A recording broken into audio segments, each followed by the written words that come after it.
How are you doing?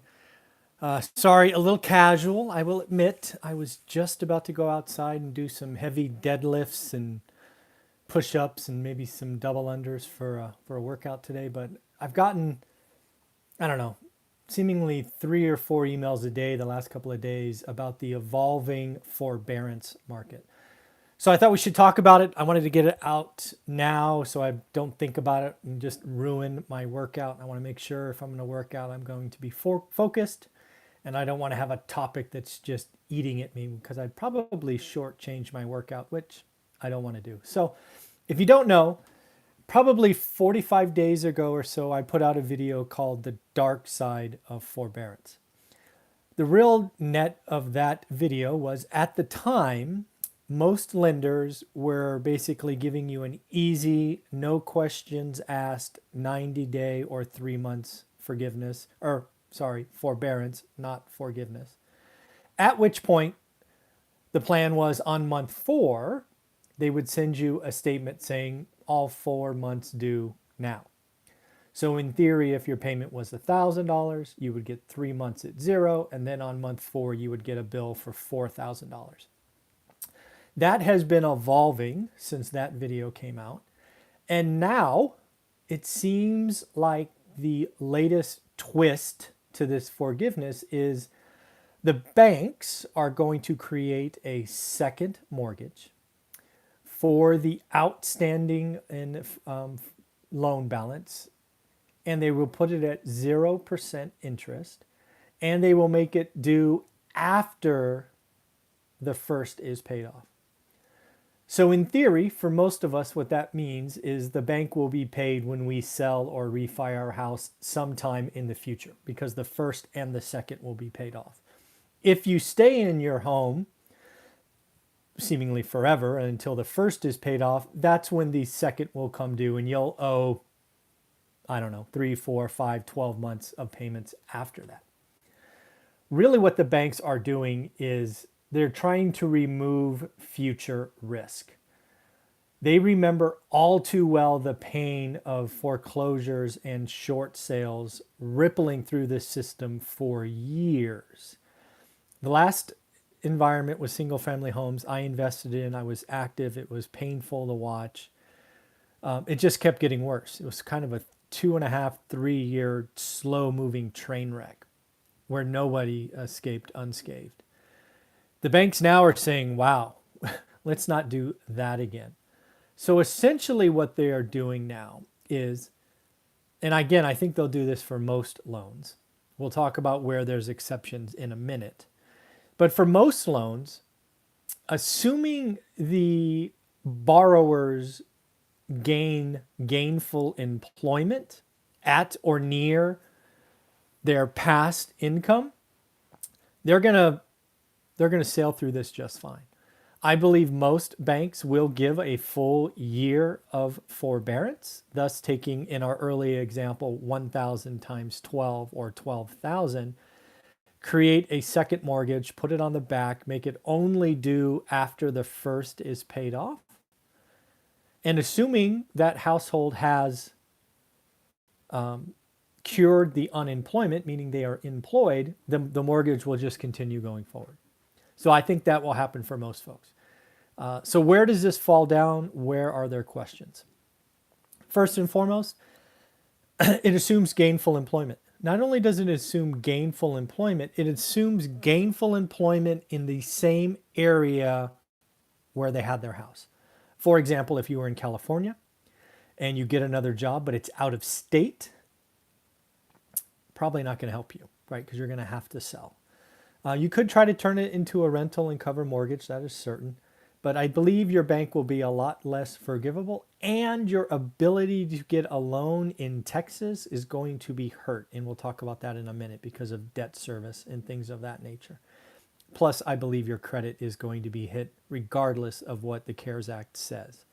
I think requesting forbearance is going to hurt, which we will talk about in a minute.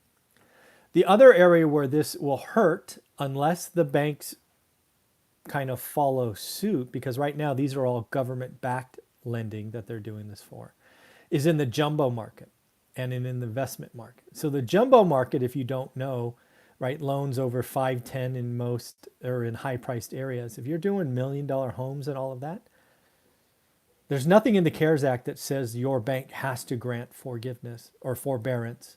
And if they do grant forbearance, there's no rules that say they have to do this or that. It'll be loan, individual, and bank at a time. So there are very high-end markets, New York, California, for example, where all this forbearance chatter and tweaks probably is not helpful. It'll be on an individual case-by-case basis. Then there's the investment loans, the Airbnbs, and all of this other area. There are people in the Airbnb market that are getting forbearance today. They're in a lot of pain. Cities have outlawed Airbnbs during the health scare and all kinds of things, and travel and just all of that. Right? There are very good reasons to ask for forbearance if you're an Airbnb operator. But I wonder what happens when we get on the other side. Do they treat the investment loans as same as owner occupant? It's a much smaller percentage. I would not count on it. I believe most banks are going to do what they can for owner occupants because they don't want a repeat of the last crisis. I do not expect them to be as flexible for investment loans. So now back to, should you request forbearance? Is it good for you? Because now with this second loan, in theory, you could ask for 12 months of forbearance, capture all of that rent or income if it's Airbnb or a rental, hope it becomes a second mortgage, and you get a year of income, in theory, right, with no mortgage. I don't think banks are going to let that happen again because I don't think it'll be as flexible for investment in Airbnb loans. But people will think that way. People will read the headline and try to find out a way to game the system.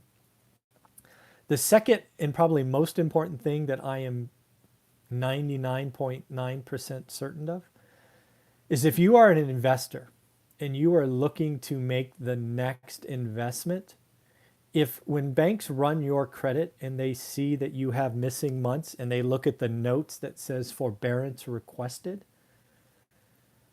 expect a lot of no answers. Banks don't have to say yes. I experienced this a lot in 2010, even though we had the income, the assets, and the credit score. They just said no because the market was falling apart. So realize that there are no free lunches.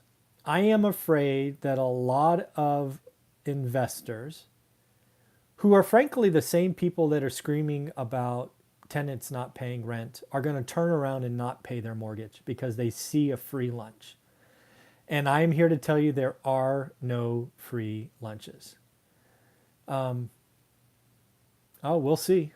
Yeah, it's there already, but we'll see if the banks will find a way to identify folks who are asked for forbearance. It just, banks, I don't trust banks. I just don't. But I use them, right? If I can, I'll use them, especially if you're out there and you get a 30-year fixed rate mortgage with a 3, go for it. Take that money. But it's going to be interesting. I still do not believe asking for forbearance as an investor, if you can pay the mortgage without great sacrifice, is the right idea, because I believe your future capital needs will be less available. And if they are available, it'll be available at a higher rate. That's what I think will happen with forbearance. I think there's a lot of owner occupants now that we have done this second at 0%. I actually think forbearance will help them. In my dark side to forbearance, I was pretty negative. I was actually very negative because I assumed it wouldn't help most people. Now, you get 12 months of forbearance in theory. You get another 10 months to find a job that is in the same location near the same wage. I like your chances. I do. I like your chances of curing that loan and just continuing on. So given that for the owner occupants, we may not, not have a huge problem. I think in that forbearance or that dark side video, I talked about it helping 50 to 60% of people. It might help 80% now. right? And if you take 80% of future foreclosures, REOs, and short sales off the table, I think that's a good idea.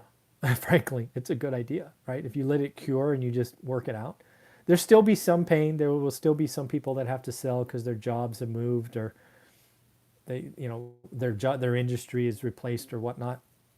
That is certain, but it's not going to be this huge domino that I thought was coming. So that's good. That's a good thing.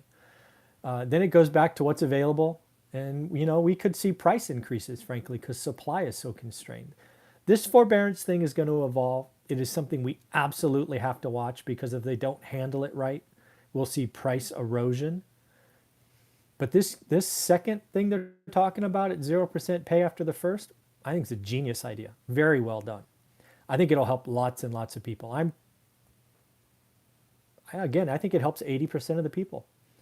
I still think there will be some people out there that are trying to game the system and request it when they don't have to. I find that I think that highlights character, frankly. But if you need it, take it. That's what it's there for. Absolutely. No judgment. If you've lost your job or your tenants have lost their job and you can't afford it, go for it. That's what forbearance is for. But I have had people reach out to me that have dozens of single family homes talking about 100% collection, and they're asking for forbearance on every loan. That disgusts me. It just does. If you're collecting 100% of rent and you ask for forbearance, that's not okay in my book. That's not what it's for. You're trying to game the system. What would you say if your tenants decided not to pay rent, but they could? It's the same thing. So those are my thoughts. Again, I think forbearance is not going to be as bad as I saw it coming. So I think that's a good thing. I think that's very positive for the housing market. I think single family homes are stronger and we see no price erosion across the country. We'll still see price erosion in high markets, markets dominated by jumbo loans, markets dominated where tech workers want to live elsewhere because they can. But again, forbearance is going to help the nation. And I'm very encouraged by what I just read. So have a great day. I am going to go work out now and do some heavy deadlifts. Bye.